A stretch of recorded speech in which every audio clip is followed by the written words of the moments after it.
So இந்த படத்துல ரொம்ப ஒரு முக்கியமான ஒரு கதாபாத்திரம் பண்ணிருக்கக்கூடிய ஆர்த்தி அவங்களை நான் வந்து ஸ்டேஜுக்கு கூப்பிடுறேன். ஆர்த்தி இருக்கீங்களா? அங்க இருக்காங்க. ஓகே, யா, கம் கம் கம். இந்த மூவிக்கு எனக்கு ஆப்பர்ச்சுனிட்டி கொடுத்த பாலாஜி சாருக்கு ரொம்ப தேங்க்ஸ் வைக்கிறேன். ஏன்னா இதுக்கு முன்னாடி நான் பெருசாக எதுவும் பண்ணதில்லை. ஷார்ட் ஃபிலிம், வெப் சீரிஸ் அந்த மாதிரி யூடியூப்லையும் நான் எதுவும் பண்ணதில்லை. இன்ஸ்டாவில் தான் எனக்கு அவரை கான்டாக்ட் பண்ணேன்.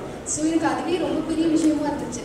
லைக் எப்படின்னா நம்ம இது வரைக்கும் எதுவுமே பண்ணாத ஒரு பொண்ணுக்கு கூட ஒரு ஆப்பர்ச்சுனிட்டி கொடுக்குறது வந்துட்டு பாலாஜி சார் தான் நான் ஃபர்ஸ்ட் டைம் இந்த மாதிரி ஒரு டைரக்டர் நான் பார்க்குறேன். So thank you so much sir. என்ன பதறுதா?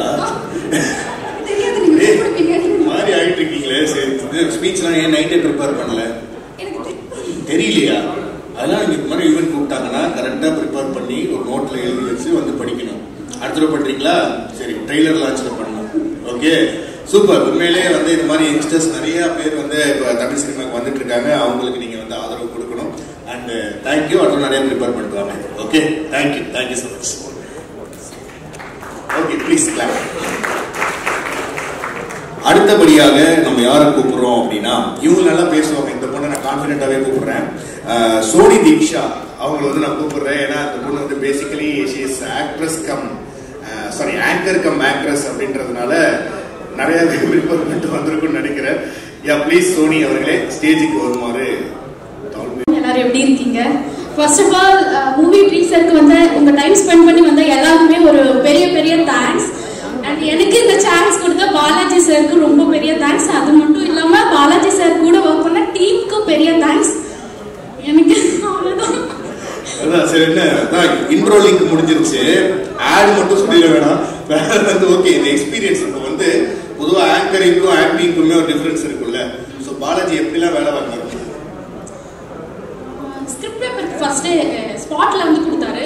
அதான் ஃபர்ஸ்டே சொல்றதா கன்ஃபியூஸ் ஆனானே. ஓகே, ஸ்பாட்ல வந்து கொடுத்தாங்க. அப்புறம் அதுக்கு முன்னாடி ஏன்னா அவங்க ரொம்ப பிஸியா ஒர்க் பண்ணிட்டு இருக்காங்கல்ல. ஸோ அதனால வந்து ஸ்கிரிப்ட் பேப்பர் ரொம்ப பெரிய ஸ்கிரிப்டா கொடுத்தாரு எனக்கு ஃபர்ஸ்ட். நான் வந்து பக்கமா இருந்து பார்த்து பயந்துட்டேன். அதுக்கப்புறம் எல்லாருமே வந்து ஒண்ணுமே இல்லை, நீங்க வந்து இது ஒரு உங்களுக்கு ரியலா நடக்கிற மாதிரி நீங்க எடுத்துக்கோங்க அப்படின்னு சொன்னாங்க. அப்புறம் பண்ணிட்டேன். Okay, super. கேமரா பார்த்து அட்ரஸ் பண்ணிருக்கீங்க. அதாவது உங்களுடைய ஃபாலோவர்ஸ்க்கு அது மட்டும் இல்லாம நிறைய பேருக்கு வந்துட்டு கன்வே பண்ணணும்னு நினைக்கிறதுலாம் இருக்குல்ல. டார்க் ஹெவன்ல வந்து நான் பண்ணியிருக்கேன் அப்படின்றத கேமரா பார்த்து அட்ரஸ் பண்ணி அவங்களுக்குலாம் தெரியும். பேசுமா? இவ்வளவு நேரம் பேசி என்ன பண்ணு கேட்க. டார்க் ஹெவன்ல வந்து நான் ஒரு நல்ல கேரக்டர் பண்ணிருக்கேன். நீங்க எல்லாருமே சப்போர்ட் பண்ணுங்க. மூவிக்கும் பெரிய சப்போர்ட் பண்ணுங்க. கண்டிப்பா படம் ரிலீஸ் ஆகும். தியேட்டர்ல போயிட்டு என்ஜாய் பண்ணி பாருங்க. Super, very good, very good. And all the very best Soni. Super, thank you பா. நினைக்கிறேன் அவங்களும் ஃபங்க்ஷன் வர மாதிரி தான் வந்திருக்காங்க. யா சுத்ராக்கம் சொல்லுங்க. ஸோ எல்லாருக்கும் வணக்கம். ப்ரெஸ் பீப்புள், மீடியா பீப்புளுக்கு ரொம்ப தேங்க்யூ வந்ததுக்கு. அண்ட் சார், மித்ரன் சார், ரொம்ப தேங்க்யூ ஃபார் திஸ் ஆப்பர்ச்சுனிட்டி. வந்து எங்களுக்காக டீசர் ரிலீஸ் பண்ணுறதுக்கு வந்ததுக்கு. அண்ட் இந்த ஸ்டேஜை நான் ஒரு ப்ரிவிலேஜாக எடுத்து ஒரு பர்சன் தேங்க் பண்ணோம். First Ashiq sir. ஏன்னா அவர் தான் என்னை இன்ட்ரடியூஸ் பண்ணார் பாலாஜி சாருக்கு. அவர் இன்ட்ரடியூஸ் பண்ணலன்னா நான் இங்கே இருந்திருக்க மாட்டேன். So thank you Anna. And Balaji sir என்னை இந்த ரோலுக்கு ஆப்டாக இருக்கும்னு நினச்சி என்னை சூஸ் பண்ணதுக்கு ரொம்ப thank you. And this is my first மூவின்னே சொல்லலாம். மிஸ்டர் ஹவுஸ் கீப்பிங்னு ஒரு படம் பண்ணியிருந்தேன், அப்போ தான் நான் தெரியும். அண்ட் அதுக்கப்புறம் ஒரு இம்பார்ட்டண்ட் ரோல் அப்படின்னு பண்ணுறது வந்து இந்த படம் தான். So that's very privileged. And co-artist Sidhu அண்ணா, தர்ஷிகா மேம் அண்ட் எல்லாருக்கும் ரொம்ப ரொம்ப ரொம்ப தேங்க்யூ. எல்லாரும் சொன்ன மாதிரி எல்லாரும் தூங்காமல் ஒர்க் பண்ணாங்க. பட் சார் வந்து சாப்பிடவே இல்லை. வந்து செட்டுக்கு வந்தாங்க, சாப்பிட மாட்டார். கேட்டால் தூங்கிடுவேம்மா வேண்டாம் அப்படின்னு சொல்லுவார். ஸோ சாப்பிடாமையும் ஒர்க் பண்ணாங்க. அவ்வளோ ஹார்ட் ஒர்க் போட்டிருந்தாங்க. ஸோ அதுக்கான பலன் இருக்கும் அப்படிங்கிறது நம்புகிறோம். Thank you so much. Keep supporting and your blessings and wishes கண்டிப்பாக வேணும். Thank you. Super, thank you so much ma'am. Thank you.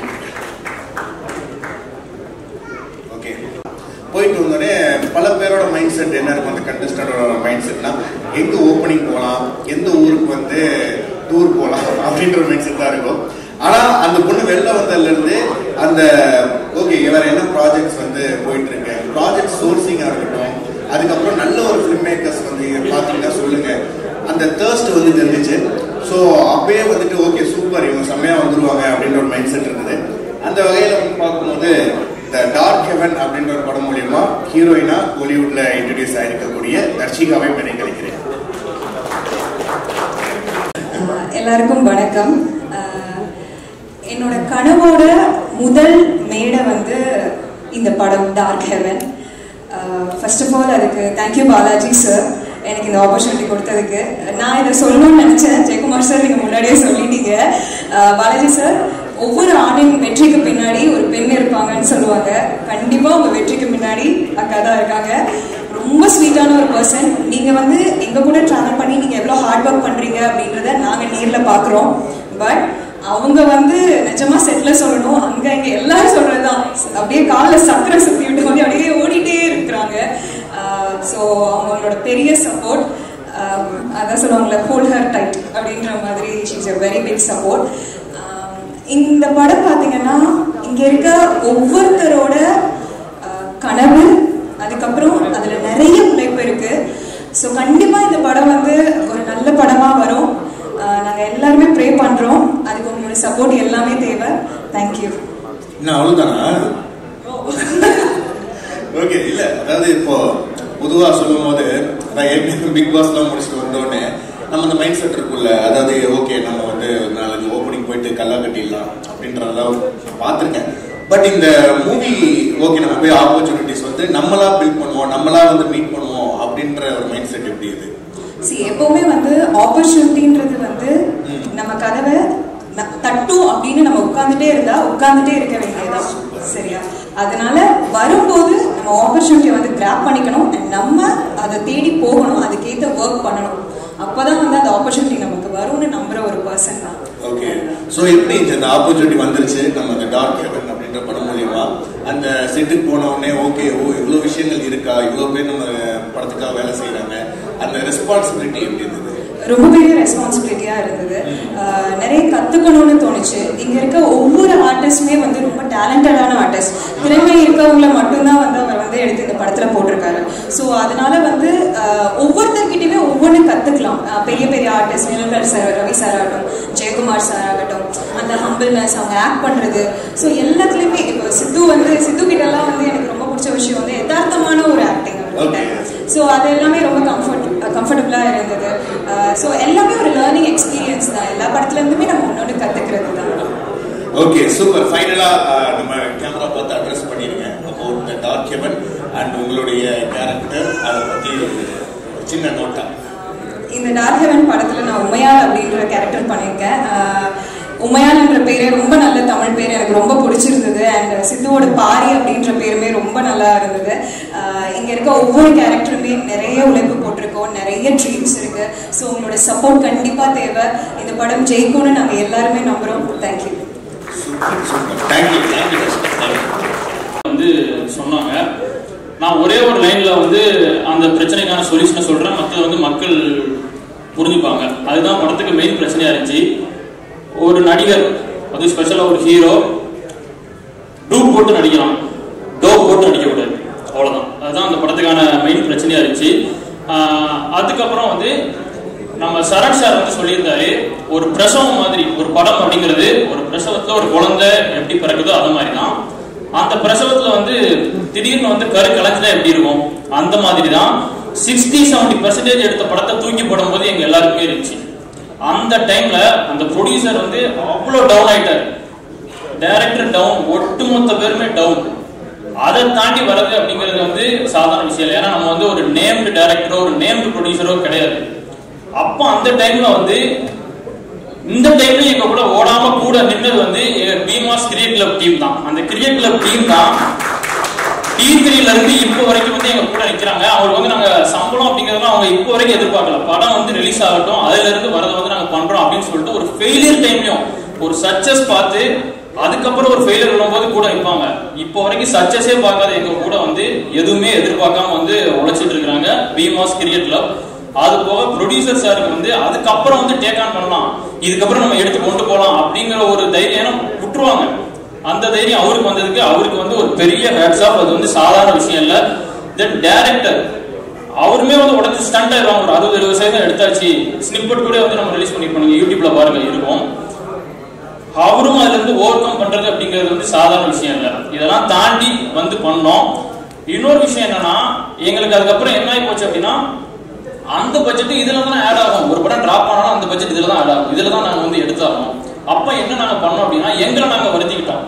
என்ன நாங்க எங்களால பண்ண முடிஞ்சது என்ன பண்ணோம்னா, ஒரு நாளைக்கு ஒரு கால் ஷீட் பண்றதுக்கு பதிலாக 2 call sheet, 2.5 call sheet, 3 call sheet, 48 மணி நேரம் ஷூட், 72 மணி நேரம் ஷூட், இப்படி பண்ணோம். நாங்க இப்படி பண்ணி எங்களை வருத்தி நாங்க எவ்வளவு குயிக்கா அந்த படத்தை முடிக்க முடியுமோ அவ்வளவு குயிக்கா வந்து முடிச்சோம். இன்னொரு ஒரு ஸ்பிரிச்சுவலான ஒரு விஷயம் வந்து, இது வந்து எத்தனை பேர் நம்புவீங்கன்னு தெரியல, இந்த படத்துல வந்து இந்த ஸ்பிரிச்சுவலான ஒரு விஷயம் நான் வந்து நடந்துச்சு. இந்த படத்துக்கு முன்னாடி வந்து நான் சாமி எல்லாரும் மாதிரி கும்பிடுவேன், ஆனா லைட்டா எனக்கு ஒரு டவுட் வந்து இருந்துட்டே இருக்கும், சாமி இருக்கா இல்லையானே. பட் இந்த படத்துல ஒரு சின்ன சம்பவம் நடந்துச்சு. என்னன்னா, ஃபர்ஸ்ட் ஒரு ஹீரோ வச்சு நாங்க எடுத்திருந்தோம்ல, ஒரு 60-70% வந்து முடிச்சிருந்தோம்ல. அப்போ வந்து அந்த ஹீரோ வந்து ஒரு கடத்துல பிரச்சனை பண்ணி நான் வரமாட்டேன் அப்படின்னு சொல்லிட்டாரு. அப்ப நாங்க என்ன பண்ணோம்னா, சரி ஹீரோ இல்லாத போர்ஷன் எடுக்கலாம்னு எடுத்துட்டு இருந்தோம். அது ஒரு ஒரு ஒரு காடு பகுதியில எடுத்துட்டு இருந்தோம். அந்த சீன் பாத்தீங்க அப்படின்னா நான் ரிவீல் பண்ண முடியாது. ஒருத்தங்களுக்கு வந்து சாமி வந்து அவங்க ஆடுவாங்க, அந்த மாதிரி ஒரு சீன். அந்த மாதிரி ஒரு சீன்ல ஒருத்தர் ஆடுறாரு, ஒருத்தர் பெர்ஃபார்ம் பண்ணிட்டு இருக்காரு. கட் சொல்றோம், ஆடிட்டே இருக்காரு.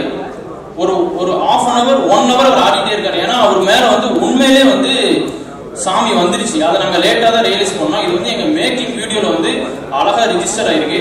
மேக்கிங் வீடியோல நம்ம டைரக்டர் சார் வந்து அவர் பக்கத்துல போகும்போது, அந்த டைரக்டர் சார் இப்போ வருவார் பாருங்க, பல்கா இருப்பார். அவரை தள்ளணும்னா ஒரு 2-3 பேர் வேணும். ஒரு கைட்டு இப்படி லைட்டா அந்த சாமி தள்ளதுல அவர் கிட்டத்தட்ட ஒரு 3 அடி தள்ளி போய் நம்ம டைரக்டர் சார் விழுந்துட்டாரு. எங்க எல்லாருக்கும் ஷாக். எங்க அம்மாவும் ஷூட் பார்க்க வந்திருந்தாங்க. ஒட்டுமொத்த பேரும் ஸ்டண்ட், என்ன நடக்குது என்ன ஒண்ணுமே புரியல.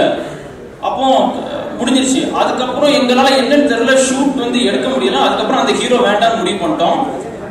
அதுக்கு இடையில ஒரு 3 மாசம் வந்து நாங்க ஒரு பிரேக் எடுத்துட்டோம். அந்த இடைப்பட்ட டைம்ல நான் என்ன பண்ணேன் அப்படின்னா, அந்த பர்டிகுலரா அந்த ஒரு வீடியோ இருக்குல்ல, அந்த சாமி வந்த வீடியோ, அதை நான் திருப்பி பார்த்துட்டே இருந்தேன். அப்ப சாமி உண்மைதானா வந்துருச்சு, உண்மைதானா அப்படிங்கிறதுக்கான இந்த வீடியோவை நான் பார்த்துட்டே இருந்தேன்.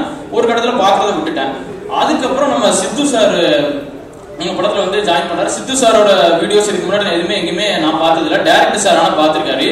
சித்து சார்ட்ட வந்து நான் ஃபர்ஸ்ட் டைம் பேசும்போது அவர் வாய்ஸ் எனக்கு எங்கேயோ கேட்ட மாதிரி இருந்துச்சு. இந்த வாய்ஸ் எங்கேயோ கேட்டிருக்கோம், எங்கேயோ ரொம்ப கேட்ட மாதிரி இருக்கு எனக்கு. ஆனா என்னால எங்கன்னு ஐடென்டிஃபை பண்ண முடியல.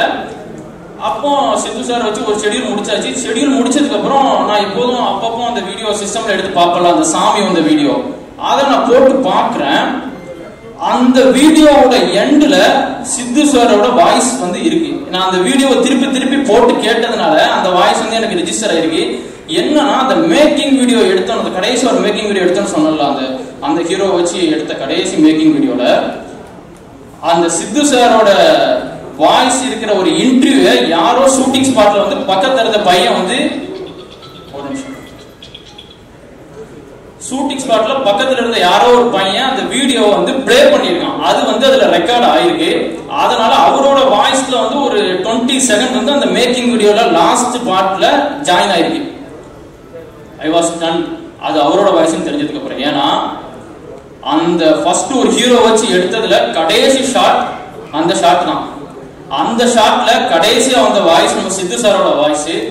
அதே சித்து சார் தான் இந்த படத்துக்கு ஹீரோ. அதுக்கப்புறம் நாங்க வைக்கிற ஷாட்ல இருக்கிறது சித்து சார். ஐ வாஸ் ஸ்டன் சீரியஸா. யாருக்கெல்லாம் கடவுள் நம்பிக்கை இல்லையோ, கடவுள் இருக்காரு, கண்டிப்பா இருக்காரு. நான் இது ஏன்னா ஒரு விஷயத்த அவர் சொல்லுதாரு, அந்த படத்தோட கடைசி ஷாட்ல அவர் சொல்லுதாரு, இந்த படத்துக்கு ஹீரோவா வரப்போறவர் இவர் தான் அப்படிங்கிற ஒரு இது வருது. அது எங்களுக்கு புரியல. லேட்டரா தான் நான் சொன்னேன். எல்லாருமே வந்து அதுக்கப்புறம் இந்த விஷயம் தெரிஞ்சதுக்கு அப்புறம் நாங்க நிறைய குலதெய்வம் கோயில் அந்த மாதிரிலாம் போய் சாமி கும்பிட்டு அந்த மாதிரி எது பண்ணாலும், இப்ப இந்த டீசர் கூட 2 நாளைக்கு முன்னாடி நான் குலதெய்வம் கோயில் போயிட்டு தான் வந்தேன். அண்ணனால வர முடியல, நான் போயிட்டு தான் வந்தேன். அந்த மாதிரி ஒரு ஸ்பிரிச்சுவலா தான் போயிட்டு இருக்கு. எவ்வளவு டஃப் வந்தாலும் ஸ்பிரிச்சுவலா போய் கரெக்டானதை எடுத்துட்டு இருக்கிறோம். இன்னொரு விஷயம் நான் வந்து சொல்லிக்கிறேன். இப்ப நாங்க என்னதான் வந்து எவ்வளவு பட்ஜெட் போட்டு எடுத்தாலும் இன்னைக்கு சினிமா அப்படிதான் இருக்கு. ஒரு பெரிய ஹீரோ இருந்தாதான் ஓப்பனிங் வரும். கண்டென்ட்டுக்கு ஓப்பனிங் அப்படிங்கிறது வராது. ஓப்பனிங் நான் சொல்றது நல்லா புரிஞ்சுக்கணும். ஓப்பனிங் அப்படிங்கிறது வராது. அந்த படம் நல்லா இருக்குன்னு வேடா முகத்துல கேட்டுதான் வந்து வரும். சோ நாங்க பெரிய பொருட்செலவு தான் எடுக்கிறோம். பட் நாங்க கண்டென்ட் வந்து நம்பி எடுக்கிறோம். அப்படிங்கும் போது இந்த இந்த தியேட்டர் ஓனர்ஸ்லாம் சேர்ந்து ஒரு விஷயம் வந்து நீங்க பண்ணலாம். நீங்க இப்போ என்னன்னா ரீரிலீஸ் படத்துக்கலாம் 50 ரூபாய்க்கு டிக்கெட் கொடுக்குறீங்க, 100 ரூபாய்க்கு டிக்கெட் கொடுக்குறீங்க. அதே மாதிரி இப்போ என்ன நாங்க ஒரு 300 தியேட்டர்ல ரிலீஸ் பண்றோம்னு வைங்களேன். 300 தியேட்டர்ல நாங்க நல்ல ப்ரமோஷன் பிகினிங் ரூட்ஸ்ல இருந்து எல்லா இடத்துக்கும் போய் நாங்க பண்றோம்னு வைங்க. பெரிய பெரிய யூடியூப் சேனல்லாம் போய் பண்றோம்னு வைங்க. எல்லா இடத்துக்கும் போய் பண்ணாலும் நான் வந்து ரியாலிட்டி பேசுறேன். ஒவ்வொரு ஃபர்ஸ்ட் ஷோல 50 to 100 மெம்பர்ஸ் வந்து ஒவ்வொரு ஸ்கிரீன்லயும் வரதே வந்து டஃப் தான். அது உங்க எல்லாருக்குமே வந்து தெரியும். தியேட்டர்ல இருக்க மீதி 400 சீட் வந்து சும்மா தான் இருக்கும். ஸோ நீங்க என்னன்னா தியேட்டர் ஓனர்ஸ் வந்து என்ன பண்ணணும் அப்படின்னா, நான் ஒரு ரிக்வெஸ்டா தான் வைக்கிறேன். அந்த ஃபர்ஸ்ட் டே ஃபர்ஸ்ட் ஷோ மட்டும், அன்னைக்கு ஃபுல்லா கூட வேண்டாம், அந்த ஃபர்ஸ்ட் ஷோ மட்டும் டிக்கெட் பிரைஸ் வந்து இந்த மாதிரி கண்டென்ட்டோட ஜெயிக்கணும் அப்படின்னு சொல்லிட்டு வரவங்களுக்கு அது நீங்க ஃபில்டர் பண்ணுங்க. அதுக்கு நீங்க ஒரு ஆட்களை வச்சு இந்த படத்துக்கு கொடுக்கலாம்னு ஃபில்டர் பண்ணுங்க. அதுலயும் ஊழல் பண்ணா அதுக்கு நான் ஒன்றும் பண்ண முடியாது. அது கரெக்டான ஆளை நீங்க வைக்கணும். லெட்ஸ் வெல்கம் பாலாஜி அவர்களே மேடைகளுக்கு. Dark heaven. வணக்கம். வணக்கம் ப்ரோ. வணக்கம் ப்ரோ. நெருசரா இருக்கு, சாரி. மதுரன் சார், உங்களோட குட்டி ஆர்மி மூவிங்லாம் என்னோட சைல்ட்ஹுட் ரொம்ப ஃபுல் பண்ண படம். ஃபர்ஸ்ட் டே பேச நினைச்சேன், நான் கொஞ்சம் ஜெல்லாக டைம் ஆகும். முதல்ல உங்களை பார்த்து கொஞ்சம் பயந்துட்டேன். இதனால சொல்ல உண்மையிலே நீங்கள் வந்ததில் ரொம்ப ஹாப்பி. அண்ட் தென் ரொம்ப உண்மையிலே எமோஷனலாக ஒரு மேடை இது. ஏன்னா ஒரு 1 year பேக் ஃபினிஷ் அப்படிங்கிற ஒரு மைண்ட் செட்டில் இருந்து இப்போ இங்கே வந்திருக்கோம் அப்படின்னா அதுக்கு எல்லாரோட ஹார்ட் ஒர்க்குமே ரொம்ப முக்கியம். ஸோ நான் கொஞ்சம் ஒரு 2 months டைம் எடுத்துக்கிறேன், தப்பாக எடுத்துக்காதீங்க. ஏன்னா எனக்கு தேங்க்ஸ் சொல்றதுக்கு கொஞ்சம் ஒரு சில பேர் இருக்காங்க. ஃபர்ஸ்ட் முருகேசன் சார், அவர் என்னோட D3 படத்தில் இருந்தார். அப்புறம் சரவணன் சார், அதுக்கப்புறம் கமல்நாதன் சார் திருநெல்வேலி, அதுக்கப்புறம் கோபால் சார், ஷரண் பிரதர், சித்து ப்ரோ, அப்புறம் என் டீம் எல்லாத்துக்குமே தேங்க்ஸ் சொல்லியிருந்தேன். அண்ட் தென் எங்கள் அம்மா அப்பா, ஏன்னா நான் திருநெல்வேலியில் சுத்தமல்லிங்கிற ஒரு கிராமத்துலேருந்து தான் வரேன். அங்கே சினிமானா பெருசாலாம் யாரும் விட மாட்டாங்க. ஸோ எங்கள் வீட்டில் அலோவ் பண்ணதுக்கே கண்டிப்பாக நான் ஒரு தேங்க்ஸ் சொல்லணும். இது வரைக்கும் பெருசாக நம்ம எதுவும் உங்களுக்கு பண்ண மாதிரி தெரியல, பட் பண்ணுவோன்னு நினைக்கிறேன். அண்ட் தென் இங்கே வந்து சப்போர்ட் பண்ண எல்லாருக்குமே ரொம்ப நன்றி. சொல்லுங்க. இல்லை ப்ரோ, ஏன்னா இப்போ உங்களை பற்றி நிறைய விஷயங்கள் நம்ம நிறைய பேசியிருக்கோம். அப்படின்னும் போது பொதுவாக ஒரு படம் எடுக்கிறது சாதாரண விஷயம் கிடையாது. ஆனால் ஏற்கனவே ஒரு பாதி முடிஞ்ச படத்தை திருப்பி ஃப்ரெஷ்ஷாக எடுக்கிறது அப்படின்றது ஒரு மிகப்பெரிய ஒரு டாஸ்க். அப்படின்னும் போது அஸ் அ டைரக்டரா உங்களுடைய மனநிலை எப்படி இருந்தது? அதுல இருந்து எப்படி மீண்டும் வந்து ஒரு அற்புதமான ஒரு படைப்பை கொடுத்தீங்க? இல்லை, ஒரு படத்தை வந்து யாருமே வந்து முழு மனசா ஸ்பீட் பண்ண விரும்ப மாட்டாங்க. ஸோ நான் பாஸ்ட் பெருசாக பேச விரும்பல, யாரையும் நான் பிளேமும் பண்ணல. அது முடிஞ்சது. பட் அதை நம்ம திரும்ப ரீஸ்டார்ட் பண்ணணும்னு நினைக்கும் போது நான் ஒரு 2 பேருக்கு கண்டிப்பாக மெயினாக நன்றி சொல்லணும். என் டீம் தவிர்த்து, ஒன்று ஷரண் ப்ரோ, இன்னொன்று கோபால் சார். உங்களுக்கு மாரல் சப்போர்ட் இருக்கும் இல்லையோ, தட்டி கொடுத்து கொண்டு போகிறதுக்கு கண்டிப்பாக ஒரு ஆள் வேணும். அது இவங்க 2 பேருமே பண்ணாங்க. லைஃப்பில் அவங்க 2 பேரும் நான் எப்பவுமே கண்டிப்பாக மறக்க மாட்டேன். அண்ட் தென் சித்து ப்ரோ, ஏன்னா ஒரு ஹீரோ பண்ண படத்தை இன்னொருத்தர் பண்ணும்போது நம்ம கன்வின்ஸ் பண்ணுறதுக்கு ரொம்ப சங்கடமாக இருக்கும் நான் நினச்சேன். But really thanks sir. ஏன்னா ஃப்ரெஷ்ஷாக இருப்பார். எனக்கு நான் மனசார சொல்கிறேன், சித்து சார் நல்லா வருவார். அந்த கான்ஃபிடன்ஸ் எனக்கு இருக்குது. இந்த படம் அவருக்கு பெரிய பிரேக்கப் கொடுக்கும் அப்படின்னு நம்புகிறேன். அண்ட் தென் தர்ஷியா மேம், எனக்கு பெருசாக ஹீரோயினுக்கு சீன் வைக்கவே பிடிக்காது. ஏன்னா நான் கொஞ்சம் பயப்படுவோம் பேச. ஃபஸ்ட்டு நல்லா பேசுனதா அவங்க தர்ஷியாவும் சுமித்ராவும் தான் நினைக்கிறேன். ஸோ 2 பேருக்குமே இந்த படம் ஒரு பெரிய படமாக கண்டிப்பாக அமையும். And then script plus team, இந்த 2ம் கூட இருக்க போய் இதை திரும்ப ஓரளவு ஓவர் கம் பண்ண முடிஞ்சதுன்னு நம்புகிறேன். And then N team, so அவங்க இல்லைன்னா நம்ம எதுவுமே முடியாது பிரதர். இப்போ நம்ம ஒர்க் பண்ணுறோங்கிறோம், ஒர்க்கை பண்ணுறதுக்கும் ஆள் வேணும். எல்லாமே நம்ம பண்ணிட முடியாது. இப்போ எல்லாம் பண்ணுறது கரெக்டாக நான் எடுத்துக்க விரும்பலை. ஏன்னா எல்லாம் நான் பண்ணுறனாலும் அவங்க சப்போர்ட் இல்லைன்னா என்னால் பண்ணுறது கண்டிப்பாக கஷ்டம் தான். அது உங்களுக்கு. அண்ட் தென் நான் இன்னொரு முக்கியமான ஆளுக்கு நன்றி சொல்லணும், ஆஷி ப்ரோ. என் படத்தில் நடித்த பாதி ஆர்டிஸ்ட்க்கு அவர் தான் போடுறேன். நான் அவரும் நடிக்க மாட்டேன்னு போயிட்டாரு. அந்த கேரக்டர் இன்னொருத்தர் பண்றாப்ல. அண்ட் இன்னொரு முக்கியமான விஷயம், sir Jayakumar sir, really sorry, பல நைட் உங்களை கொடுமைப்படுத்திருப்பேன்னு நினைக்கிறேன், மன்னிச்சுக்கங்க. எதுவுமே இன்டர்ட் வரல. ஏன்னா ஒரு 4-5 நாள்ல எனக்கு கொஞ்சம் சாரை பார்த்து பயந்துட்டேன். ஏன்னா கூப்பிட்டு என்னடா படமே எடுக்காம திரும்ப அனுப்புறோமே எதுவும் நினைச்சிருவாங்கன்னு. Really sir sorry. And then நான் எடுக்கிற எல்லா படத்திலும் கண்டிப்பா இருப்பீங்க, கண்டிப்பா. சூப்பர். உண்மையிலே அதுதான் வந்து இப்போ ஏன்னா ஒரு டீம் கரெக்டா அமைஞ்சிருச்சு அப்படின்னாலே அவங்களே நம்ம வந்து தட்டி கொடுத்து கொண்டு வந்துருவாங்க. அண்ட் பொதுவாக இந்த டைட்டில் இருந்தே போகலாம். அந்த டைட்டில் பத்தி ஒரு கேள்வி கேட்டு நம்ம அதுக்கப்புறம் மற்றவங்களுக்கு வந்து பேர் சொல்லிடலாம். பட் டார்க் ஹெவன் அப்படின்னும் போது அது ஒரு மெட்டஃபராகவே பயங்கரமா இருக்கு. ஏன்னா இப்போ வந்து சொல்ல போனோம்னு வச்சுக்கோங்களேன், புரேகள் அந்த மாதிரி ஒரு டிஃபரெண்ட். அந்த டார்க் ஹெவன் நல்லா இருக்கு. இந்த டைட்டில் எப்படி பிடிச்சது? தோணுச்சு ப்ரோ. அது கேள்வி ஒரு 2 நிமிஷம் கேட்கிறேன், ஒரு பதில் ஒரு 2 நிமிஷம் சொல்லலான்னு பார்த்தா தோணுச்சுன்னு சொல்லி பிடிச்சாரு பாத்தீங்களா? சூப்பர். இன்னொரு விஷயம் நான் கேமராமேனுக்கு சொல்லிக்கிறேன். ஏன்னா பெருசா 2 பேரும் சண்டை போடலாம், பட் உள்ளுக்குள்ள கொஞ்சம் டாம் அண்ட் ஜெர்ரி மாதிரி தான். ஆனா உண்மையிலே எனக்கு மேக்சிமம் என் மைண்ட் செட் அவருக்கு உண்டு, அவர் மைண்ட் செட் எனக்கு உண்டு. ஸோ உண்மையாக ரொம்ப thanks sir. And then Raja Arumugam editor எங்க இருக்கான்னு தெரியலாம், ரொம்ப தேங்க்ஸ் பிரதர். இன்னொன்று இந்த படத்துல நிறைய பேர் நடிச்சிருக்காங்க, பட் அதில் நான் ஒரு 3-4 பேர் மென்ஷன் பண்ண விரும்புறேன். Pradeep, Alex, Danny and then Sumithra. Dashya ma'am other film ஆயிட்டாங்க. இந்த 4 பேரும் கண்டிப்பா இண்டஸ்ட்ரியில் நல்லா பெர்ஃபார்ம் பண்ண ஒரு ஆளா வருவாங்க அப்படிங்கிறத நம்புறேன். இதை பாதி கிரேட் உங்களுக்கு சேரும். Pleasure always bro. Thank you thank you. ஒன்று சொல்லிக்கிறேன், சாரி. நான் எல்லா ஆண்களும் விழுந்தா எந்திரிச்சு வரக்கூடிய தைரியம் வந்து உண்டு. ஆனா அவங்களுக்கு எதனாலும் பார்த்துக்கலாம் அப்படின்னு சொல்றதுக்கு தேவதைகள் கண்டிப்பா தேவை. என்னோட தேவதை யாமினி செந்தில் குமாரி. I love you. Thank you sir. இதுதான் ஒரு கியூட்டான லேடிஸ் யூஎஸ். இல்ல பில்டப் இல்ல, ஃப்ரம் தி ஹார்ட். அது எப்போதுமே. எல்லாருக்கும் வணக்கம். ப்ரெஸ் இந்த டீசர் லான்ச் எல்லாருக்கும் வந்ததுக்கு ரொம்ப நன்றி. ஃபர்ஸ்ட் நான் ஜவஹர் சாருக்கு வந்து என்னோட தேங்க்ஸ் சொல்லிக்கிறேன். சார் என்னோட கரியரை வந்து நீங்கள் தான் ஆரம்பிச்சு வச்சிங்க. இன்னைக்கு வரைக்கும் இந்த வண்டி ஓடிட்டு இருக்கு. நான் என்றைக்குமே நான் மறக்க மாட்டேன். இன்றைக்குமே என்னோட கரியருக்கு வந்து நீங்கள் தான் வந்து நிற்கிறீங்க. நான் எது கேட்டாலும் உடனே செஞ்சுருவார். அவர்கிட்ட வந்து ஒரு ஆர்டிஸ்டாக அறிமுகமாகி இன்னைக்கு வந்து நாங்கள் வந்து ஒரு ஃபேமிலியாக இருக்கோம். அது எனக்கு நான் ரொம்ப பெருமைப்படுறேன் சார். கண்டிப்பாக நான் உங்களோட இருக்கிறதுல நிறைய ஃபெஸ்டிவல்ஸ் ஆகட்டும், நம்ம ஃபேமிலிஸில் எது நடந்தாலும் நான் அங்கே இருக்கேன், நீங்கள் நம்ம வீட்டுக்கு வரீங்க. அது ரொம்ப எனக்கு பெருமையான ஒரு விஷயம். அண்ட் நான் ஒரு பெரிய ஃபேன் சார். அது நான் உங்கள்கிட்ட நிறைய தடவை சொல்லியிருக்கேன். இந்த யாழினி மோகினி அண்ட் திருச்சிற்றம்பலம் இதெல்லாம் வந்துட்டு அத்தனை தடவை பார்த்துருக்கேன். உங்களோட மேக்கிங் அண்ட் நீங்கள் உங்கள் ஃபேமிலியில் வந்துட்டு நீங்கள் அந்த எந்த விஷயமா இருந்தாலும் நீங்கள் ஹேண்டில் பண்ணுறது எல்லாமே கூலாக ஹேண்டில் பண்ணுவீங்க. அது எனக்கு ரொம்ப பிடிக்கும். அது நான் நிறைய கற்றுருக்கேன் அவங்ககிட்ட. எப்படி எந்த ஒரு சுச்சுவேஷனாலும் இவ்வளோ ஒரு காமாக ஹேண்டில் பண்ணுறது. ஸோ அது கண்டிப்பாக எல்லாருக்குமே தேவை சார். ஏன்னா நான்லாம் ஒரு பயங்கரமான ஓவர் திங்கர். நான் ஏதாவது ஒரு ஸ்டேஜுக்கு தெரியும், நான் ஏதாவது நான் வந்து அப்படி யோசிச்சுப்பேன். ஐயோ அடுத்து என்ன அவ்வளோ தூக்கம் வராது. அது மைண்டுக்கு வந்து ஓகே இது கிளியர் அப்படின்னு தெரிஞ்சாதான் அடுத்த கட்டத்துக்கே போவோம். அந்த மாதிரி நான் அவங்ககிட்ட நிறைய கற்றுக்கிட்டேன். Thank you so much sir. நம்ம இந்த ரிலேஷன்ஷிப் இன்னும் பல வருடம் நம்ம போகணும், எப்படி இன்னும் ஹெல்த்தியாக இருக்கணும்னு நான் வந்து கடவுள்கிட்ட வேண்டிக்கிறேன். தேங்க்யூ.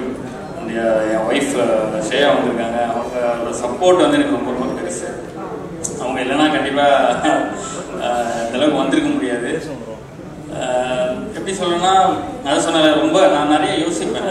அடுத்து என்ன பண்ணுறோம், நம்ம லைஃப் எதை நோக்கி போகுது, சொசைட்டிலாம் இன்ஸ்டாகிராம்லாம் பார்க்கும்போது இப்போலாம் பதறுது. ஏன்னா இன்ஸ்டாலெலாம் வந்து அவ்வளோ போஸ்டெல்லாம் பார்த்தீங்கன்னா எதுவுமே நமக்கு பாசிட்டிவாக இருக்கிற மாதிரிலாம் இப்போ கிடையாது. இது அங்கே நடந்தது, அது அங்கே எரிஞ்சது, இங்கே ஒரு குண்டு வெடிச்சது, எலியன் வருது, அது இதுன்னு சொல்லி இதெல்லாம் பார்க்கும்போதே பயமாக இருக்குது. ஸோ அப்போலாம் வந்துட்டு யோசிப்பேன் என்ன பண்ணுறது அப்படின்னே தெரியாது எனக்கு. அப்போது என்னன்னா எனக்குமே கடந்த ஒரு 2 வருஷமா ரொம்ப பயங்கரமான ஒரு பேட் டைம். என் ஃபேமிலி ஆகட்டும், அம்மா உடம்பு சரியில்லை, இந்த மாதிரி நிறைய விஷயங்கள் என்னை சுற்றி நடந்தது. நான் ரொம்ப ஒரு பயங்கர ஒரு டிப்ரெஷனுக்குள்ளாயிட்டேன். என்னடா இதுவுமே ஒரு ஹேப்பனிங்காக ஒரு விஷயமே நடக்க மாட்டேங்குது. நான் எப்பவுமே வந்து ஓரமாக உட்காந்துட மாட்டேன். அடுத்து என்ன பண்ணணும், ஏதாவது ஒரு முயற்சி எடுக்கணும், நம்ம அடுத்த கட்டத்துக்கு போகிற முயற்சி எடுக்கணும்னு நான் யோசிச்சுட்டு தான் இருப்பேன். ஸோ அப்படி போயிட்டே இருக்கும்போது சரி ஓகே எனக்கு இது ஒரு சின்ன பழக்கம் இருக்குது. ஓகே ஒருவேளை நம்ம டைம் சரியில்லையோ, நம்ம ராசி சரியில்லையோ, குழந்தை அழுது சரி ஸோ நம்ம டைம் சரியில்லையோ ராசி சரியில்லையோன்னு சொல்லி என்ன பண்ணோம்னா சரி ஓகே நம்ம வந்து யூடியூப்பில் போய் நம்ம ராசியெல்லாம் போட்டு என்ன டைம் எப்படி இருக்குன்னு பார்க்குற ஒரு பழக்கம் எனக்கு இருக்குது. தயவுசெய்து தப்பாக நினச்சிக்காதீங்க. நான் போய் பார்ப்பேன். பல பேர் பண்ணுறதுனால அப்போ நேற்று கூட பார்த்தேன். நீங்கள் பார்த்தீங்களா? அங்கே போனோடனே இன்னும் டிப்ரெஷன் அதிகமாக இருக்கு. அந்த தமிழ் டைட்டில்லாம் நீங்கள் பார்த்தீங்கன்னா வந்து வயது வரம்பை மீறி ஒன்று நடக்க போகுது. என்ன நடக்க போகுது நம்ம லைஃப்பில்? வயது வரம்பை மீறி என்ன நடக்க போகுது அந்த மாதிரிலாம் இருக்குது. இன்னொன்று வந்து வாழ்க்கை தலைக்கெல்லாம் மாறப்போகுதுலாம் தமிழ் இருக்கும். ஏற்கனவே நம்ம பயங்கர டிப்ரெஷன் இருக்கு, அது பார்த்தா இன்னும் டிப்ரெஷன் ஆயிடுச்சு. அதனால இந்த டேட் போட்டு இது நடந்தே தீரும் அப்படின்னு வேற இருக்கு. ஆமா இது கண்டிப்பா அந்த டேட்ல நடந்தே தீரும் அப்படிலாம் போட்டுருவாங்க. சரி ஓகே இது வந்து தலைக்காவாசில் அதை விட்டுறது. அப்போல்லாம் வந்து ஸ்ரேயா வந்து அவங்க என்ன மாதிரி கிடையாது, அவங்க ரொம்ப கூலாக ஹேண்டில் பண்ணுவாங்க. அவங்களோட சிரிப்பு எனக்கு ரொம்ப பிடிக்கும். அப்போ ஸ்ரேயா பார்க்கும்போது ஓகே நம்ம கொண்டாட்டி இருக்கா நமக்கு. ஸோ பார்த்துக்கலாம், இருந்தாலும் பார்த்துக்கலாம்னு சொல்லி ஒரு கான்ஃபிடென்ட் வந்து எனக்கு ஷேகிட்ட தான் கிடைக்கும். தேங்க்யூ. நான் ரொம்ப நிறைய நான் வந்து கடமைப்பட்டிருக்கேன். நீ கிடச்சி நான் ரொம்ப கொடுத்து வச்சுருக்கணும். Thank you so much. அண்ட் நான் டார்க் ஹெவன் போகிறேன். எனக்கு எல்லா ஆர்டிஸ்ட் மாதிரியுமே எனக்குமே ஒரு நல்ல படம் பண்ணணுன்ற ஒரு ஆசை எனக்குமே இருக்குது. ஒரு நல்ல டீமோட பண்ணணும், ஒரு நல்ல டேரக்டரோட பண்ணணும், நல்ல கதை பண்ணணுன்ட்டு. அப்போது அது மாதிரி யோசிச்சுட்டே இருக்கும் போது எனக்கு என்னோட குட் டைம் அங்கே தான் ஸ்டார்ட் ஆச்சு நான் நினைக்கிறேன். பாலாஜி ப்ரோட்டேருந்து எனக்கு ஒரு மெசேஜ் வந்தது, இந்த மாதிரி நான் D3 டேரக்டர் பாலாஜி அவங்களை மீட் பண்ணணும் அப்படின்னு. நான் வந்து D3 படம் பார்க்கலங்க, நான் தியேட்டரில் பார்க்கல. பட் ஆனால் அதோட ஒர்க் டிஜிட்டலில் நான் பார்த்துருக்கேன். இந்த போஸ்டர் அண்ட் வந்து ட்ரைலர்ஸ் இதெல்லாம் நான் நிறைய பார்த்துருக்கேன். பார்க்கும்போது அதோட ஒர்க் வந்து நீட்டாக இருக்கும், நல்லா ஒரு மாதிரி கிளாரிட்டியாக குவாலிட்டியாக சூப்பராக பண்ணியிருப்பாங்க. பார்த்தோன்னே ஓகே நல்ல டேரக்டர் ஆச்சு அப்படின்னு சொல்லிட்டு டக்குன்னு நான் கால் பண்ணி நானே உடனே கூப்பிட்டு எப்போ வரணும்னு சொல்லி நான் வந்து மீட் பண்ணுறேன் அப்படின்னு சொல்லி நான் அவரை நேரில் போய் மீட் பண்ணேன். ஸ்டோரி சொன்னாங்க, சூப்பராக இருந்தது. ஒரு த்ரில்லர், ஒரு காப் ஸ்டோரி. நம்ம வந்து இப்போ என்ன மாதிரி வளர்ந்து வர இந்த ஏர்லி ஸ்டேஜில் ஒரு காப் ஸ்டோரி கிடைக்கிறது வந்து ரொம்ப ரேருன்னு தான் நான் நினைக்கிறேன். ஏன்னா அவ்வளோ ஈஸியாக டக்குன்னு வந்து அமைஞ்சிடாது ஒரு ஆர்டிஸ்ட்டுக்கு. நான் எனக்கு ரொம்ப நான் லக்கியாக ஃபீல் பண்ணேன். ஓகே ஒரு காப் ஸ்டோரி இது நம்ம சூப்பராக பண்ணலாம். ஏன்னா ஒரு ஆர்டிஸ்ட்டுக்கு நம்மளை டிஃப்ரெண்ட்டாக நம்ம காமிச்சிக்கலான்ற ஒரு நம்பிக்கை எனக்கு இருந்தது. இந்த கதை நமக்கு கரெக்டாக இருக்கும், ஒரு சேலஞ்சிங்கான ரோல், இது நம்ம கண்டிப்பாக எடுத்து பண்ணணும்னா அவர்கிட்ட நான் சொன்னேன், கண்டிப்பாக நான் பண்ணுறேன் ப்ரோ, 100% நம்ம பண்ணலாம் அப்படின்னு சொல்லி நான் சொன்னேன். ஸோ அப்படி கிடச்சது அந்த படம் சூப்பராக வந்திருக்கு. ஆனால் ஒரே விஷயம் சொல்லிக்கிறேன், பாலாஜி ப்ரோ கண்டிப்பாக உங்களோட டேலண்ட்டுக்கு நீங்கள் வந்து கண்டிப்பாக ஒரு பெரிய இடத்துக்கு போவீங்க. இது வந்து நம்ம டீம் எல்லாருமே வந்தாங்க, அவங்களாம் பார்க்கும்போது அவ்வளோ எளிமையாக தெரிஞ்சது இல்லை. நம்ம நினைப்போம், நம்ம வந்து என்றைக்குமே நம்ம ஆளுங்களை பார்த்து நம்ம வந்து எடை போட்டுருவோம். இந்த சொசைட்டியில் வந்து ஈஸியாக நம்மளை பார்த்துட்டு ஓகே அவங்க அப்படிதான் அவ்வளோதான் இருப்பாங்க அப்படின்னு நம்ம எடை போட்டுருவோம். அப்படி கிடையவே கிடையாது. தயவுசெய்து இந்த டீமை பார்த்து யாருமே இதை பண்ணிக்கலாம். அவ்வளோ சூப்பரான ஒர்க்கரு, எல்லாமே சென்சிபிளான ஒர்க்கரு. ஒரு இடத்துல கூட இப்போ நான் நிறைய இது வரைக்கும் சீரியஸ் நான் பெருசாக நான் பண்ணலைங்க, நான் இப்போ தான் அடுத்தடுத்து பண்ணிக்கிட்டு இருக்கேன். ஒரு இடத்துலையுமே நமக்கு தோணும் இந்த சீன் இப்படி பண்ணியிருக்கலாம், இந்த சீன் இப்படி நடிச்சிருக்கலாம், ஏன் இந்த மாதிரி ஒரு செட்டு ஒர்க் இப்படி இருக்குது, அதெல்லாம் நம்ம யோசிப்போம். ஆனால் இவங்ககிட்ட அந்த மாதிரி எனக்கு ஒரு நாள் கூட நான் வந்து இது நல்லா இல்லை, இப்போ இந்த கிரிஞ்சின்னு ஒரு வார்த்தை இல்லை, அந்த மாதிரி இல்லாமல் நான் யோசிச்சு கூட கிடையாது. அவ்வளோ பர்ஃபெக்டாக யோசிப்பார். அவர் ஒரு விஷயம் சொல்கிறாருன்னா அதில் கரெக்ஷன் பண்ணுறதுக்கு இருக்கவே இருக்குது. அவ்வளோ சூப்பராக வந்து அவங்க டீம் வந்து ஒர்க் பண்ணுவாங்க. ஸோ சூப்பர் ப்ரோ, கண்டிப்பாக நீங்கள் ஒரு பெரிய இடத்துக்கு போவீங்க, அது எந்த ஒரு மாற்று கருத்தும் இல்லை. அடுத்தது வந்து இந்த படம் எனக்கு கிடைச்சது வந்து ரொம்ப நான் ஹாப்பியாக ஃபீல் பண்ணுறேன். இது கண்டிப்பாக சூப்பராக வரும். அந்த நம்ம கோபால் சார் பற்றி ஒரு விஷயம் நான் சொல்லி ஆகணும். அவர் வந்து என்ன சார் கன்னி பேச்சுன்னு தானே சொன்னீங்க? கன்னி பேச்சு. அவர் வந்து ரொம்ப ஒரு மோட்டிவேஷனலான ஒரு ஸ்பீக்கர்னு வச்சுங்களேன். எனக்குலாம் வந்து ஸ்பாட்டில் எனக்கு அந்த டீம்லேயே அவர் தான் டைம் பாஸ். எனக்கு வந்து நான் ஃப்ரீயாக இருக்கும்போது நான் அவர் பக்கத்தில் போகாது பேசிகிட்டு இருப்பேன். ஆனால் ஒரு நாள் என்ன ஆயிடுச்சுன்னா அவரை பார்த்தாலே பயப்பட வச்சிட்டாப்ல. வந்துட்டு சார் வணக்கம் சார் அப்படின்னு சொன்னார்னாலே சார் ஓகே சார் நான் சொல்லிட்டு போயிடுவேன். என்ன ரீசன் அப்படின்னா ஒரு நாள் நைட் 2 மணி வரைக்கும் ஷூட் போயிட்டு இருக்கு, செம்ம பசி, நம்மளால சாப்பிட மாட்டார் எல்லாரும் சொன்னாங்க.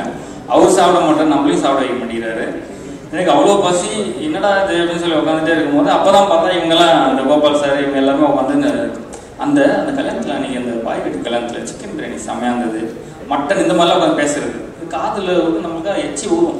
அப்போ ப்ரோ வந்து என்ன சொல்றாரு, ப்ரோ அந்த சீன் பார்க்கும்போது நீங்கள் வந்து அந்த டைலாக் பேசி முடிச்சுட்டு த்ரோட் இப்படி முழுங்குனீங்க, அது அந்த மாதிரி பண்ணாதீங்க ப்ரோ அப்படின்னு சொல்றாரு. அப்படியா சரி ப்ரோ நான் அதை கட் பண்ணிக்கிறேன், அவாய்ட் பண்ணிக்கிறேன், மேபி ஏதோ நமக்கு அது பழகிருக்கோம், நான் அதை கட் பண்ணிக்கிறேன், ட்ரை பண்ணுறேன். இவர் உடனே ஏன் சார் அப்பப்போ நீங்கள் வச்சு முழுகினீங்கன்னா ஒருவேளை உங்களுக்கு சுகர் இருக்குமோ? எனக்கு வந்து நான் என்ன சொன்னாலும் நான் ஓவர் திங்கிறேன், எனக்கு அது மண்டையில் ஓடிட்டே இருக்கு. நம்ம உடனே இவர்கிட்ட அதை லீவு கேட்டு நம்ம உடனே ஹாஸ்பிட்டல் போயிடலாமா, போய் ஏதாவது நம்ம டெஸ்ட் ஏதாவது பண்ணி பார்த்துருமா என்ன சார் சொல்லி அவர் 5 நிமிஷம் அவரே பார்க்குறேன். எனக்கு மண்டை ஒரு மாதிரி கையில சொட்ட ஆரம்பிச்சிச்சு, ஒரு மாதிரி இருக்குமோ அப்படின்ட்டு. அது மட்டும் இல்லை, அடுத்தது ஒரு தடவை என்ன ஆச்சுன்னா ஒரு ஸ்டன் சீக்வன்ஸு ரொம்ப நேரம் ட்ரையல் பண்ணி கரெக்டாக குறிப்பாத்து என்னை தரையில் இறக்கிட்டாங்க. அது வேற விஷயம். பெட்டில் இறக்கவும் நான் ரொம்ப கான்ஃபிடென்ட்டாக இருக்கேன். அப்படி இழுத்து பார்த்து தூக்கி தரையில் இறக்கி விட்டாங்க. அந்த பெயின் எனக்கு கிட்டத்தட்ட ஒரு வாரமாக இருக்கு. ஏன்னா அவ்வளோ ஹைட்லேருந்து விழுந்தேன் நான் கீழே. ஸோ அது வந்து நான் சார்கிட்ட சொல்லிட்டு இருக்கேன், சார் இந்த மாதிரி சார் பேக் பெயின் ரொம்ப இருக்கு, அன்னைக்கு அவங்க கொஞ்சம் கவனிக்காமல் கீழே போட்டு விட்டாங்க சார். இல்லை சார் ஆமாம் சார் அப்படிலாம் நீங்கள் வந்து ஃப்ரீயாக விட்டுறாதீங்க சார், பேக் பெயின்லாம் சும்மா வராது, நீங்கள் உடனே போய் எம்ஆர்ஐ எடுத்து விட்டுருங்க சார், பெரிய பிரச்சனை ஆகிடும், நீ பார்த்துங்க அப்படின்ட்டார். ஐயோ என்னடா இது அப்படின்னு சொல்லிட்டு அந்த மாதிரி ரொம்ப அவர்கிட்ட பேசணும்னா எனக்கு ரொம்ப ஒரு மோட்டிவேஷனாக இருக்கும். மெடிக்கல் ரெப்ரசன்டேட்டிவா வேலை பார்க்கணுமா அந்த மாதிரி தான். அதே மாதிரி என்கிட்ட மட்டும்தான் அவர் அப்படி இருப்பார். அது ஏன்னு எனக்கு தெரியாது. திடீர்னு இப்போ ஒரு 3 நாளைக்கு முன்னாடி சாரை மீட் பண்ணுறதுக்கு பொக்கே வாங்கலான்னு போகிறோம். என்னை பார்க்குறாரு, நான் வந்து போல் காப்புன்றதுனால ஷேவ் பண்ணோம் இல்லையா, பார்த்தோன்னே கேட்குறாரு, சார் நீங்கள் ஃபுல் ஷேவ் பண்ணதா சார் நல்லா இருக்கீங்க, இந்த தாடி நல்லா இல்லை சார். சார் நம்ம பக்கத்தில் சலூன் இருக்குது சார், நம்ம ஷேவ் பண்ணுறோம் சார். அப்புறம் இல்லை சார் இந்த தாடி சொல்ல, நீ முன்னாடி நல்லா தாடி வச்சுருந்தீங்களா அந்த மாதிரி. சார் நான் போயிட்டு ஒரு வாரம் கழிச்சு வரேன் சார். உங்களுக்கு என்ன சார் பிரச்சனை, என்னை பார்த்தாலே உங்களுக்கு என்ன தோணுது, ஏதாவது உங்களுக்கு சொல்லணும்னு தோணுறாங்க. அப்போ தான் அப்படியே பார்த்துட்டு அந்த மாதிரி ஒரு ஃபன்னான ஒரு இதுதான். ஸோ இந்த டீமில் நிறைய ஒரு ஹாப்பியான மூமெண்ட்ஸ் எல்லாம் சூப்பராக இருக்குது. அண்ட் வந்து நான் காஸ்டிங்கை பற்றி நான் சொல்கிறேன். இவரோட காஸ்டிங் வந்துட்டு நிறைய பேசணும், நான் ரொம்ப டைம் இருக்குதா இல்லை காஸ்டிங் வந்துட்டு அவ்வளோ சூப்பராக பார்த்து பாலாஜி பிரதர் வந்து செலக்ட் பண்ணிருக்காரு. இன்னும் நிறைய பேரால் வர முடியலன்னு நினைக்கிறேன். வேல் ராமமூர்த்தி சார் இருக்காங்க, ரித்திகா மேம் இருக்காங்க, அப்புறம் ஜெயக்குமார் சார், பிரதீப், தர்ஷிகா, சுமித்ரா, இன்னும் நிறைய பேர் இருக்காங்க. ஸோ இந்த காஸ்ட் எல்லாமே இந்த கேரக்டருக்கு இவங்க பண்ணாதான் கரெக்டாக இருக்குன்ற மாதிரி இருக்கும். நம்ம அந்த படம் பார்க்கும்போது அந்த அளவுக்கு அவரோட காஸ்டிங் அப்படி இருக்கும். அவ்வளோ ஈஸியாக ஒருத்தர் வந்து தெரிஞ்சவங்க வாங்க நீங்கள் வாங்க அப்படின்ற மாதிரி கூப்பிட மாட்டார். அந்த கேரக்டருக்கு அவங்க கரெக்டாக இருந்தால் மட்டும்தான் அவர் வந்து இந்த கேரக்டருக்கு வந்து அவர் செலக்ட் பண்ணுவார். இந்த காஸ்டிங் வந்து அவ்வளோ சூப்பராக அமைஞ்சிருக்கு. அது ரொம்ப சந்தோஷம். And Mani sir, DOP Mani sir பற்றி நான் சொல்கிறேன். சார் அழகாக காமிச்சிருக்கீங்க. அந்த மானிட்டர்லாம் நான் போய்ட்டு அப்பப்போ பார்ப்பேன். அவர் பார்க்குறாரு இல்லையோ நான் போய் பார்த்துருவேன் ஃபஸ்ட்டு. சார் கொஞ்சம் தள்ளுங்க சார் அப்படின்னு சொல்லி ஓகே நம்ம நல்லா தான் தெரியுறோம், ஓகே நல்லா இருக்கு அந்த. ஏன்னா ஃபஸ்ட்டு எப்போவுமே நான் வந்து எந்த ஒர்க் பண்ணாலும் நான் ஒரு ஆடியன்ஸாக ஃபஸ்ட் நான் பார்ப்பேன். நம்மளோட ஒர்க்கை நான் ஒரு ஆடியன்ஸாக பார்ப்பேன். இது நல்லா இருக்கா, இது நமக்கு சூட் ஆகுதா,